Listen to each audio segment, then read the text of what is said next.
حبيب بن مظاهر الأسدي شيخ الأنصار.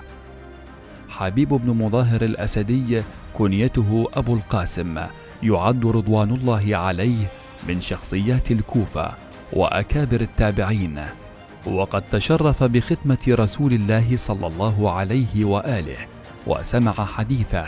كان حافظا للقرآن الكريم ومن أصفياء أمير المؤمنين عليه السلام وخواصه وحملة علومه.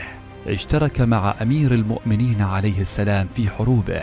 كناه الإمام الحسين عليه السلام في رسائله بالفقيه، وكان من حواريه. استشهد رضوان الله عليه مع الإمام الحسين عليه السلام بكربلاء في 10 من المحرم من سنة 61 من الهجرة، عن عمر ناهز 75 عاما. خاض مع الإمام الحسين عليه السلام أشرس وأشد المعارك في طف كربلاء.